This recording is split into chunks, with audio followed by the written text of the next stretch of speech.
la comprendre. Donc je répète, moi j'ai pris cet exemple de quelqu'un qui rentre chez soi, qui a une certaine tension, qui se met en colère parce que des événements sont contrariants, parce qu'il y a une tension qui est montée, parce qu'il y a un fait qui va faire déborder le vase, etc. Dans l'explication, là, la différence entre comprendre et expliquer, c'est que l'explication est rationnelle. L'explication, dans le meilleur des cas, est basée sur des faits, non pas simplement des suppositions, des supputations. Elle est basée, dans le meilleur des cas, sur du factuel, sur un constat, une observation, une explication causale. On parle souvent en philo de causalité efficiente, c'est-à-dire la causalité efficiente, c'est l'enchaînement des causes et des effets. La causalité finale, c'est autre chose. C'est ce qui explique une action en raison de l'intention, de la fin que vous vous proposez. Mais la causalité efficiente, c'est la séquence, pourrait-on dire, causale d'une action. C'est ce qui se produit en raison d'un enchaînement des causes et des effets. Donc il y a un enchaînement de choses, il y a une convergence de facteurs, il y a une logique une logique causale, factuelle, qui fait que quelqu'un à un moment se met en colère. Ça, c'est l'explication. Qu'est-ce que la compréhension? Si vous voyez la personne, je ne sais pas, ça peut être votre conjoint, votre conjointe, votre compagnon, un ami, quelqu'un que vous connaissez, à la limite, vous lui mettez un moment la main sur l'avant-bras, vous lui dites « je te comprends ». Qu'est-ce que c'est basé sur l'expérience, sur votre expérience. Mademoiselle, vous disiez quelque chose aussi? On se met à sa place. Il y a une interaction? Oui. Alors, l'énoncé de la phrase, moi j'ai pris l'énoncé de la phrase, on pourrait aussi dire je comprends la personne sans même lui dire, mais effectivement, de fait, la compréhension ouvre une interaction. Parce que si on arrive, qu'on met la main sur l'avant-bras de la personne, qu'on dit « attends, je vais t'expliquer pourquoi tu t'es mis en colère ». Je ne sais pas si ça va faire baisser la tension, je ne sais pas si ça va faire énormément baisser la tension. Surtout cette phrase qui est un peu contrariante, je vais t'expliquer. Oui. Oui. Également un premier pas en tout cas d'acceptation. Enfin, c'est pas parce qu'on la comprend qu'on est obligé d'accepter totalement la colère que l'autre est en train de faire subir, mais c'est un premier pas quand même. Il n'y a pas un consentement. Ça ne veut pas dire que je consens à ce que tu continues à te mettre en colère et à faire supporter aux autres l'état de ta nervosité. Mais effectivement, il y a une forme de reconnaissance et d'empathie, de transposition de ma subjectivité. C'est-à-dire, je me mets à ta place, je comprends tout à fait ce que tu vis. Ou voilà. Ou, pardon. La compréhension passe par l'écoute, alors que l'explication passe par le concept. Alors, voilà. Tout à fait. Alors, on va parler de l'écoute, parce que l'écoute, elle est à double tranchant. Quelqu'un me dit quelque chose et je crois entendre quelque chose dans ce qu'il me dit. Pourtant, je l'ai écouté, je ne l'ai pas entendu. Hein, c'est le problème du malentendu. C'est-à-dire, j'ai cru entendre quelque chose dans ce qu'il me disait. Il me dit quelque chose qui pour moi a une signification, alors qu'il y met l'autre une autre signification. Et pourtant, j'ai de l'écoute, de l'empathie. C'est le problème du langage et de sa nature intersubjective. Mais effectivement, ça ouvre une écoute, Axel disait ça tout à l'heure, ça ouvre une interaction. Donc, la différence entre comprendre et expliquer, c'est que l'explication est plutôt du côté des causes, et plutôt d'ordre rationnel, scientifique, alors que la compréhension est plutôt du domaine des raisons. La raison d'être d'un acte. Quand on comprend quelqu'un, on comprend sa raison, son intention. Elle est du domaine aussi, on l'a dit, de l'empathie. Il y a un philosophe célèbre qui s'appelait, enfin il y a le présent de l'éternité, Wilhelm Dilthey. Alors Wilhelm, W-I-L-H-E-L-M, Wilhelm, Dilthey, D-I-L-T-H-E-Y, D-I-L-T-H-E-Y. C'est un penseur important, il a donc 1833-1911, c'est voilà, donc deuxième moitié du 19e siècle, début du 20e siècle. Et Wilhelm Dilthey, il écrit un livre important qui s'appelle Le monde de l'esprit, et il dit cette phrase célèbre « Nous expliquons la nature, nous comprenons la vie psychique ». Ça veut dire quoi? Ça veut dire que l'explication, elle est causale, efficiente, scientifique, rationnelle, et elle ne suppose pas un transfert de mon intériorité vers l'intériorité de quelqu'un d'autre. alors que la compréhension, elle concerne une intériorité. Je vous prends un exemple là aussi très simple. Prenez une pierre vous allez en haut des cabanes urbaines, vous lâchez une pierre, vous pouvez expliquer le mécanisme de la gravitation. Alors, personne n'explique totalement la gravitation, mais la gravitation c'est un fait, et vous pouvez expliquer la chute des corps du fait de ce principe de la gravitation, et vous connaissez peut-être la loi de la chute des corps, et vous pouvez expliquer le phénomène de l'accélération de ce corps. Vous en produisez une explication scientifique. Vous ne pouvez pas comprendre la pierre, vous ne pouvez pas vous mettre la main sur la pierre et dire « je te comprends, je comprends pourquoi tu tombes ». Ça n'a pas de sens. En revanche, si on parle des phénomènes humains, on voit bien que la compréhension, ça excède l'explication, c'est le fait qu'on est face à quelqu'un qui a une conscience, qui a une intériorité. Je n'ai pas accès directement à cette intériorité, je ne serai jamais dans la peau de quelqu'un, dans la chair de quelqu'un, je ne serai jamais dans sa conscience, dans son intériorité, mais il m'envoie des signes volontaires ou involontaires, ça peut être le discours qu'il m'adresse, qui est volontaire, délibéré, ça peut être des signes paraverbaux, par lesquels il me fait comprendre, ça il y a ce qu'il dit et ce qu'il fait comprendre par ce qu'il dit, il y a l'ironie, les inflexions, il y a les antiphrases. Quelqu'un qui vous croise, qui vous dit « je suis très content de te voir », c'est une antiphrase. Il y a les signes verbaux, paraverbaux, infraverbaux ou non-verbaux. Et ce sont ces signes qui nous font accéder à une intériorité. Donc ce que dit Wilhelm Dilthey, c'est que la différence entre comprendre et expliquer, c'est cette différence entre un rapport à l'intériorité et une absence d'intériorité. L'intériorité, on y accède toujours par des signes. Et elle est toujours incertaine, bien sûr, puisque vous n'êtes jamais dans la conscience de l'autre. Et il vous dit ce qu'il veut bien vous dire. Ou il laisse transparaître de façon inconsciente, par des signes peut-être non-verbaux, des choses que vous pouvez déceler. Vous décelez parfois un mensonge dans la... Quelqu'un vous dit quelque chose, il n'y a pas un accent de vérité. Vous décelez son mensonge, son hypocrisie, sa fausseté. D'accord ? C'est pas ce qu'il vous dit, mais c'est ce que vous comprenez qui est parallèle à ce qu'il vous dit. D'accord ? Avec la perception, donc émetteur-récepteur, et la perception c'est très subjectif. On arrive peut-être à... Tout à fait. On est dans le domaine de la subjectivité parce qu'on est dans le domaine de l'interprétation. On est dans le domaine du sens et le sens passe par l'interprétation des signes. Donc si je voulais résumer tout ce que je viens de dire jusqu'à présent, je ne reviens pas sur l'étymologie du mot comprendre, je pense que c'était clair, j'étais revenu dessus. Ce qu'on peut dire donc de la différence entre comprendre et expliquer, je me centre juste sur comprendre, parce que expliquer, on ne va pas se lancer dans la thématique de l'explication, c'est que la compréhension a à voir avec une intériorité, qu'elle passe par des signes, puisque cette intériorité ne nous est pas directement accessible, on n'est pas dans la peau, dans la conscience de quelqu'un, que ces signes donnent lieu à une interprétation, et que cette interprétation nous place dans la dimension du sens, et donc de la transposition de mon expérience dans l'expérience de l'autre. Ça nous amène progressivement à cette deuxième partie du sujet qui est les autres, parce que j'allais dire, qu'est-ce que je peux comprendre des autres ?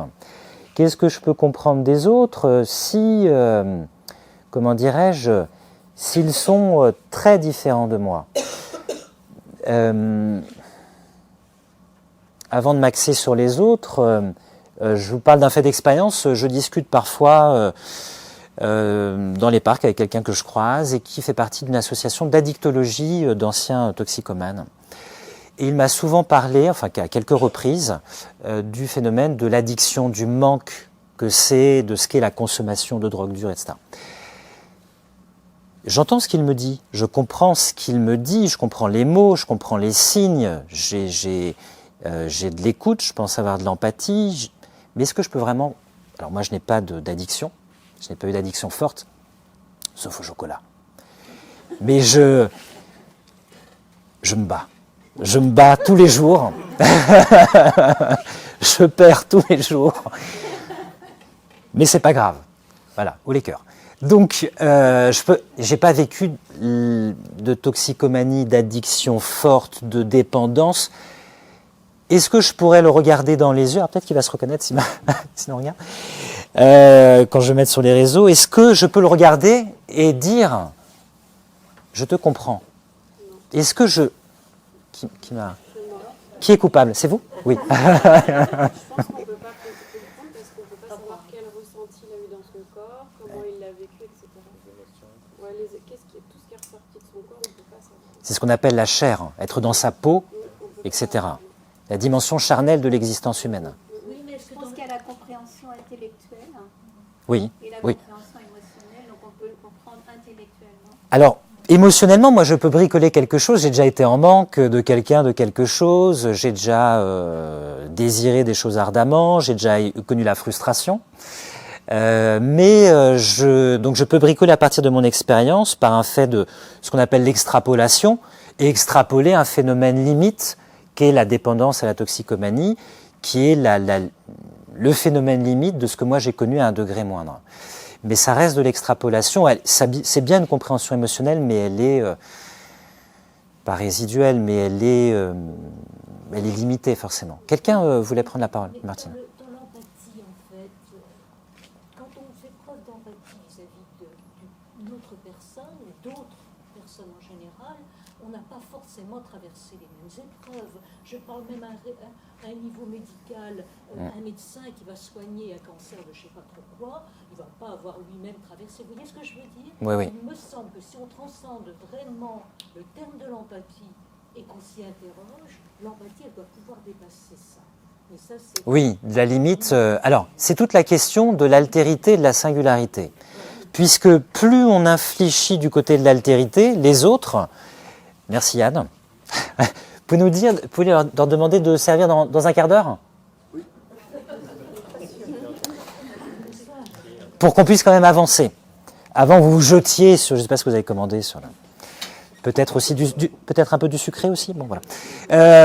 Non mais c'est plus on infléchit sur l'altérité, plus évidemment l'autre nous est inaccessible. Plus on accentue la singularité, plus c'est difficile de dire qu'on comprend l'autre. Mais il y a effectivement toujours on les comprend quand même, sinon on ne pourrait jamais dialoguer. Mais ce que je veux dire, je prends d'autres exemples, mais je vais en venir au terme les autres. Mais je prends d'autres exemples. Est-ce que je peux dire... Alors j'ai prêt de prendre des exemples dramatiques à chaque fois. Je viens de prendre la toxicomanie. J'aime bien être lugubre aussi le dimanche, c'est à côté sympa. Voilà. Est-ce que je... Oui, alors on va le voir, il y a l'altérité culturelle, il y a l'altérité sexuelle, il y a l'altérité psychique. Est-ce que je peux comprendre la démence? Il y a l'altérité même spéciste. Est-ce que je peux comprendre un animal? Qu'est-ce que je peux comprendre d'un animal ou de son animalité? Donc il y a beaucoup d'altérité. On va y venir. Mais ce que je veux dire, c'est le problème de cette altérité ou de cette singularité, de se mettre dans la peau de quelqu'un d'autre, puisqu'il est question d'intériorité, de signe, d'interprétation et de transposition, elle nous met face à des cas limites. Alors je suis désolé, je vais donner un autre cas dramatique. Peut-être, voilà, mais est-ce que moi je peux comprendre une femme qui a été violée? Est-ce que je peux comprendre?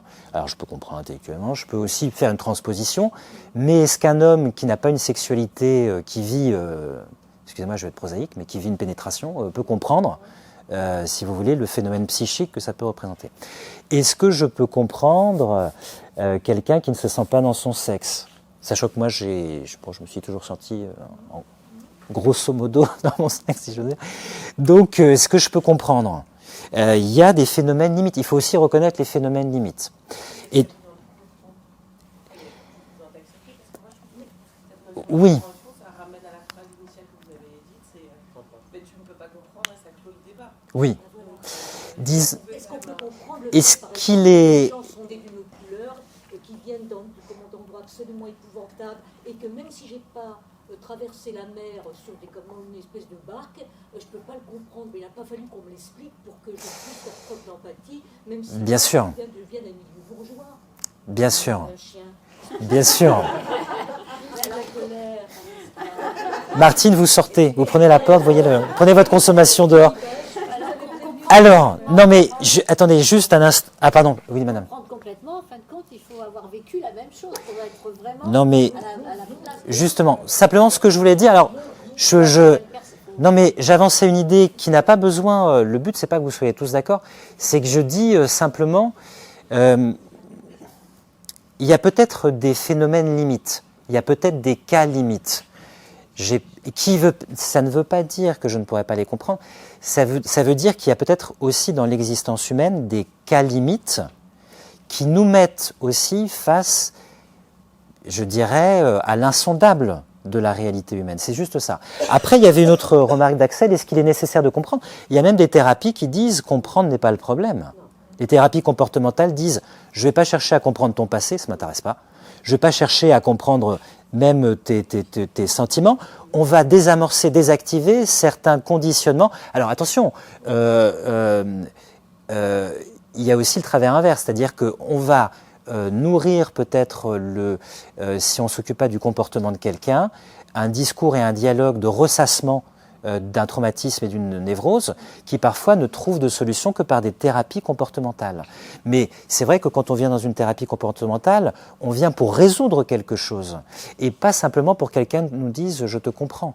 On vient pour désamorcer, désactiver, changer un conditionnement. Je ne regarde pas, mais je sais que quelqu'un est là dans cette salle qui sera concerné, qui connaît ce genre de thérapie ou d'approche, et on prétend quand même apporter un mode de résolution, une voie d'approche différente de la simple écoute compréhensive. Alors justement, ça me permet d'arriver à ce deuxième pôle qui sont les autres. Oui, madame. Est-ce que comprendre, justement, c'est pas justement accorder à l'autre une forme de reconnaissance en tant qu'on partage quelque chose d'universel et d'humain? Oui. Et après, peu importe ce que l'on a vécu, c'est comment on va le vivre et comment on va le dépasser, et peut-être aussi avec les autres, même s'ils n'ont pas vécu exactement dans leur chair ce que nous, on nous a Bien sûr. vécu, tout ce qui est les causes, en fait, les conséquences. Tout à fait. Alors, juste un instant, parce qu'il faut rendre à César ce qui est à César. C'est mademoiselle qui est l'autrice de cette idée qui est de la reconnaissance. Et juste avant de vous donner la parole, alors vous me faites penser à une très belle phrase qui est citée par Sénèque dans ses lettres à Lucilius, c'est la lettre 95. Si vous la consultez sur Internet, très belle lettre, elle n'est pas si longue que ça. Et Lucilius cite, alors ça fait vraiment snob, mais c'est bien parce qu'on peut, dans les dîners en ville, on peut toujours caser une citation. Ça. Il cite en fait un autre poète latin qui est Terence, T-E-R-E-N-C-E. Il cite une phrase de Terence. Alors Terence avait écrit une pièce, là aussi c'est du snobisme. Il lui avait donné un nom grec, alors il faut dire que la haute aristocratie romaine parlait grec, qui s'appelle Eontotimoroumenos. Et dans l'acte 1, scène 1, il y a un personnage qui est Crémès, alors je vous passe l'intrigue, qui dit cette phrase géniale, incroyable, qui est reprise par Sénèque. Il dit « Je suis homme, rien d'humain ne m'est étranger ». Alors, le latin dit à peu près la même chose. C'est « homo sum humanini lame alienum puto », c'est-à-dire « je pense que rien de ce qui est humain ne m'est étranger ». Et la phrase, la lettre de Sénèque est très belle, puisque Sénèque dit « mais finalement, nous qui sommes d'une même humanité », vous parliez d'universalité de l'humain, de capacité de le comprendre, il dit « nous avons les mêmes aspirations, nous aspirons tous au bonheur, nous avons le même sens de la justice, nous avons la même humanité, nous sommes la société humaine comme une voûte qui tient par la solidarité de toutes les pierres qui la composent et qui s'écroulerait, et toutes les pierres avec elle, s'il n'y avait pas cette solidarité humaine. » Alors c'est un peu un vœu pieux du sage, du sage stoïcien qu'est Sénèque. Voilà. Alors il faut dire, si vous voulez être tout à fait pédant, que c'est même une reprise d'une maxime d'un auteur grec qui s'appelait Ménandre. Ménandre, M-E-N-A-N-D-R-E, qui avait dit la même chose en grec. Je vous passe le grec, que la phrase est un peu différente.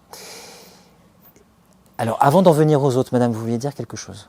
Oui, est-ce qu'on est obligé de comprendre pour avoir de l'empathie? Parce que moi, par exemple, des fois, je me dis, mais je ne te comprends pas. Oui, je vois ce que vous voulez dire. Fait ça. Bien sûr. Alors, il faut au moins comprendre que la personne souffre pour avoir de l'empathie avec elle, hein, bien sûr. Mais de la comprendre, effectivement, tous les ressorts de ses intentions, de ses émotions, bien sûr. Non, mais c'était... Vous n'êtes pas obligés d'être tous d'accord. C'était simplement pour dire, il existe peut-être, c'était une précaution, des cas limites. C'était juste pour dire ça. Vous parliez notamment de la justice. Bien sûr que c'est un cas limite. Quand il y a d'horribles crimes où on a envie de se venger parce que c'est trop dur, qui n'a pas envie de se dire, heureusement qu'il y a des avocats et qui sont un petit peu dans cette recherche de la compréhension de l'autre, qui nous semble complètement horrible, des avocats qui reçoivent des menaces. Pourquoi? Parce qu'il ne faut pas, à ce moment-là, quelle morale défendre. Oui, tout à fait. Non, Si mais... c'était par la compréhension de l'autre, et si c'était par cette empathie dont je parlais tout à l'heure. Oui, non, mais l'idée n'est pas de dire que les cas limites sont incompréhensibles. C'est l'idée de dire on atteint peut-être parfois une limite dans notre capacité, je dirais, à se mettre à la place de l'autre. C'était juste ça. Monsieur, et après on se lance sur ce thème des autres, oui. Tout à l'heure, vous parlez de comprendre comme si c'était noir ou blanc. En disant, votre introduction, c'était de dire, je ne te comprends pas, tu ne peux pas me comprendre, point, c'est fini, on passe à autre chose, sur le côté négatif. Et là, maintenant, on est en train de parler du côté positif de comprendre, comme si on comprenait ou on ne comprenait pas. Est-ce que ce n'est pas un continuum de comprendre? Exactement. Ce que vous appelez les cas limites, c'est l'exponentiel, c'est-à-dire les moments où on commence à se rendre compte qu'on a beaucoup de mal à se mettre à la place, mais finalement, des frères jumeaux qui ont toujours vécu la même chose, qui savent exactement ce qu'est l'autre, probablement qu'ils se comprennent beaucoup mieux. Est-ce qu'ils se comprennent totalement? Non. Bien sûr, non, bien sûr. L'idée, c'est même pas d'ailleurs de prétendre à une compréhension totale. Et justement, mais vous avez raison, il y a cette gradation de compréhension qui est aussi liée à notre gradation dans le rapport aux autres. C'est ce à quoi je voulais aboutir. Les autres, c'est un peu vague.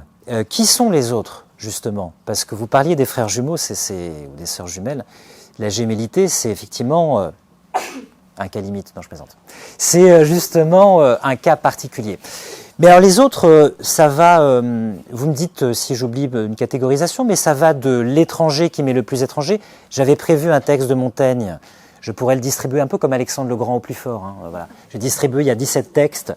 Vous vous battrez. J'avais prévu un texte de Montaigne qui est très célèbre, c'est je crois le chapitre 31 des Essais sur le cannibalisme. Vous savez, il parle de cette tribu au Brésil qui sont les Tupinamba et qui mangent les conquistadores. Et Montaigne, dans un texte célèbre, dit mais finalement, est-ce qu'ils nous sont si étrangers que je ne puisse les comprendre? Et surtout, est-ce qu'ils sont plus barbares que nous? Montaigne qui parle dans un contexte de guerre de religion. À Montaigne, il y a des formules incroyables, puisqu'il dit finalement, qu'est-ce qui est le plus dur?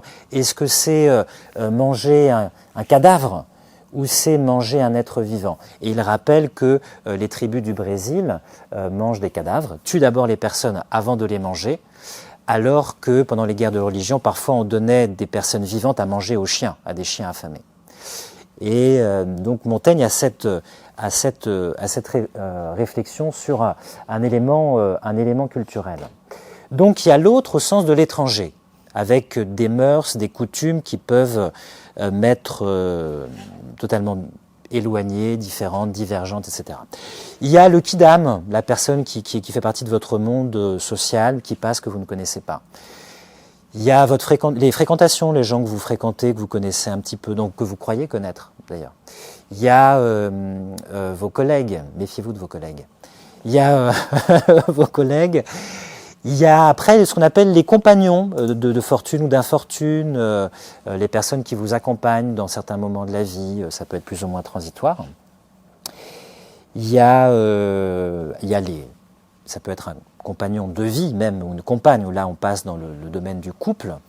Ça peut être des proches, des gens dont vous connaissez au moins familialement le passé, la généalogie, certaines ramifications dans leur famille, même si vous ne les fréquentez pas beaucoup, même si vous ne les voyez pas souvent. Vous connaissez au moins certaines lignes de leur parenté, etc. Ça peut être évidemment les amis. Et là on entre dans le domaine, pour pas aller du côté de la gémellité, mais dans le domaine des confidences, dans le domaine plus de la convivialité, de la connivence, de l'échange, etc. Et donc là, on passe un cap. Alors il y a les amitiés qu'Aristote appelle accidentelles, puis il y a les amitiés essentielles. Aristote, il fait une catégorisation de l'amitié. Il fait ça dans un livre célèbre qu'il destine à son fils, qui s'appelle Éthique à Nicomaque. C'était le fils d'Aristote, Nicomaque.